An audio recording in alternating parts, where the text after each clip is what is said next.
یہ سب کچھ پردہ راز میں تھا۔ پھر اسی سال جون کی 9-10 تاریخ کو اس سند یافتہ جھوٹے صحافی نے ہوا میں تیر چلا دیا۔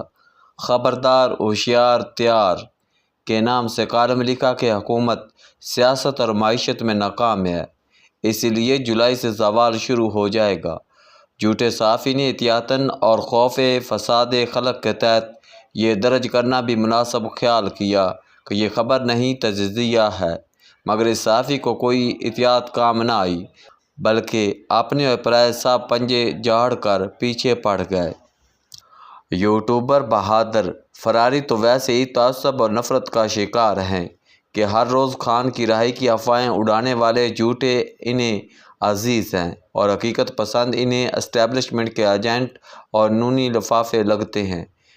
میرے محسن خفا ہو کر مجھے ریٹائر ہونے کا مشورہ دے گئے اور کہا کہ یہ تو کہتے تھے کہ امریکہ ایران صلح نہیں ہو سکتی، ہم نے وہ بھی کروا دی۔ یہ مسلسل غلط ثابت ہوئے، یہ کالم بھی غلط ثابت ہوگا۔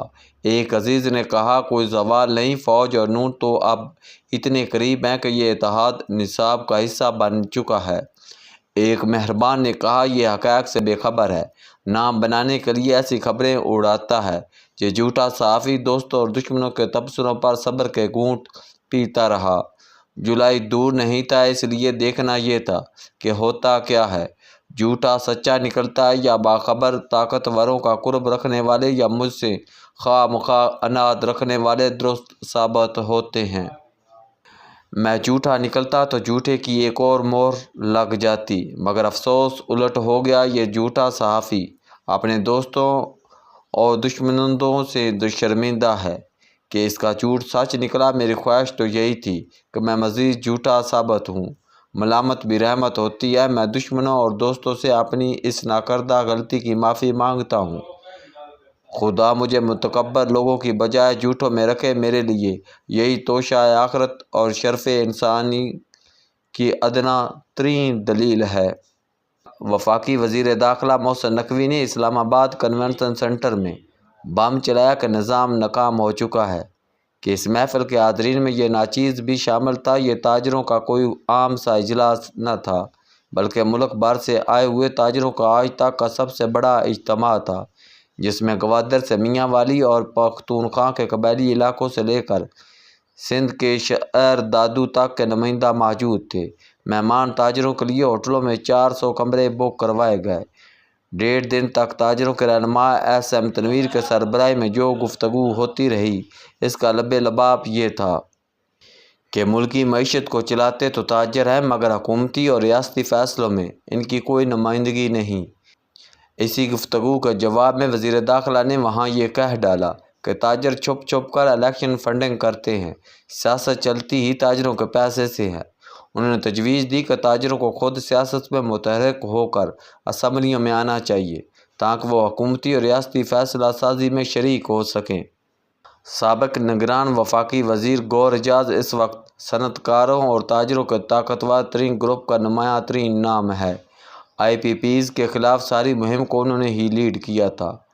ان کی سربراہی میں قائم تھنک ٹینک نے متبادل بجٹ بھی پیش کیا تھا۔ پی آئی اے کو خریدنے والے بھی اس میں شامل تھے۔ وفاقی وزیر داخلہ کی تقریر کے موقع پر وہ اسٹیج پر موجود تھے، مگر انہوں نے کوئی تقریر نہیں کی۔ البتہ ان کے بااعتماد ساتھیوں فواد مختار نے زرعی معیشت پر بہتر بنانے اور ایس ایم تنویر نے تاجروں کو حکومتی فیصلوں میں شریک کرنے کے بارے میں تقریر کی۔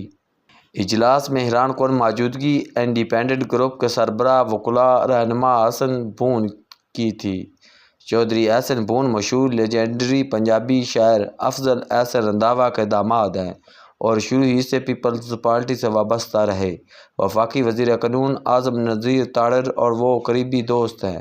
احسن بون نے تاجروں سے خطاب کرتے ہوئے ان کی گتھی سلجھانے کی کوشش کی کہ ان میں صوبوں کے جغرافیے کو تبدیل کرنے کی گنجائش موجود ہے۔ پیپلز پارٹی کے سرکاری موقف کے برعکس ان کا خیال تھا چھوٹے صوبے بنانا ضروری ہو گیا ہے۔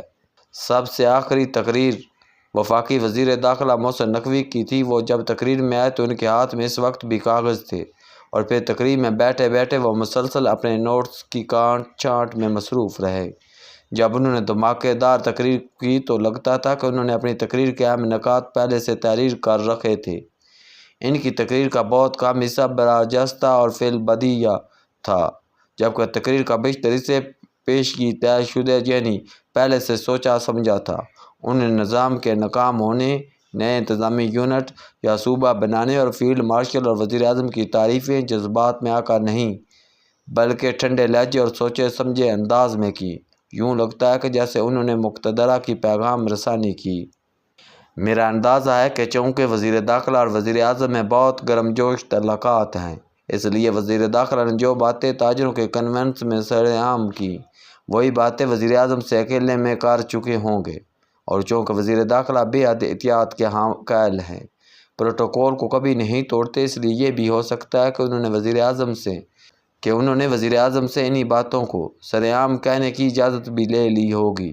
اگر اس ناچیز کا اندازہ صحیح ہے تو وزیر داخلہ کے پیش کردہ تجاویز پر شدید تحفظات رکھنے کے باوجود نون لیگ شاید کوئی رد عمل نہ دے اور فی الحال وقت کا انتظار کرنے کو ترجیح دے۔ دوسری طرف پیپلز پارٹی اور اس کی قیادت کے لیے حالیہ سالوں میں یہ کڑا ترین وقت ہے۔ سندھ کو انتظامی یونٹ میں تقسیم پر تو پیپلز پارٹی مسلط امیر خاموشی اختیار کر چکی ہے، لیکن نئے صوبے بنانے یا اس سوال پر ریفرینڈم کروانے کے حوالے سے پیپلز پارٹی کو سیاست یا اقتدار میں سے ایک چوائس چننی پڑے گی۔ سندھ میں نئے صوبے بنانے کو پیپلز پارٹی تسلیم کرے تو اس کی سندھی سیاست ختم ہو جائے گی، اور اگر نہ کرے تو اقتدار سے ہاتھ دھونے کے علاوہ مشکل وقت کا سامنا بھی کرنا پڑے گا۔ ماضی میں پیپلز پارٹی نون لیگ ایک دوسرے کی اعلانیہ خفیہ مدد کو آتی رہی ہے۔ یہ دونوں جماعتیں آپس میں لڑتی بھی رہی ہیں اور اگر کوئی تیسرا انہیں مارے تو یہ اکٹھی بھی ہو جاتی ہیں۔ بظاہر ایسا لگ رہا ہے کہ موجودہ تناظر میں نون اور پیپلز پارٹی اپنی الگ الگ راہ و شناخت پر قائم رہیں گی۔ ماضی قریب میں تو آپس کی محبتیں اس قدر بڑھ گئی تھیں کہ اسپیکر قومی اسمبلی کی سیٹ کے لیے پیپلز پارٹی پر غور کیا گیا، مگر پھر یہ معاملے طے نہ ہو سکے۔ کشمیر کے الیکشن میں مقتدرہ کی پیپلز پارٹی کے مقابلے میں نون لیگ کو فوقیت دینے فی الحال پیپلز پارٹی کو سخت ناراض کر رکھا ہے۔ حالات سازگار ہوتے تو وفاقی وزیر داخلہ کی تقریر کے بعد نون اور پیپلز دونوں آمادہ پیکر ہو جاتے۔ مسئلہ یہ ہے کہ نونی اور پیپلز دونوں سمجھدار اور تجربہ کار ہیں، انہیں بخوبی علم ہے کہ حالات سازگار نہیں۔ مقتدرہ کا طوطی بول رہا ہے جب ان دونوں کی سیاست کمزور ترین اور عدم مقبولیت کی آخری حدوں کو چھو رہی ہے۔ نون کا طے ہے کہ وہ جھٹکا برداشت کر کے اسی ٹرین میں سوار رہے۔ پیپل کے پاس جگہ کم اور مشکلات زیادہ ہیں، دیکھتے ہیں کہ وہ کوئی ڈیل کرنے کی پوزیشن میں ہے یا نہیں۔ پیپلز پارٹی کی پہلی ترجیح بہرحال لڑائی سے پرہیز ہی ہوگا۔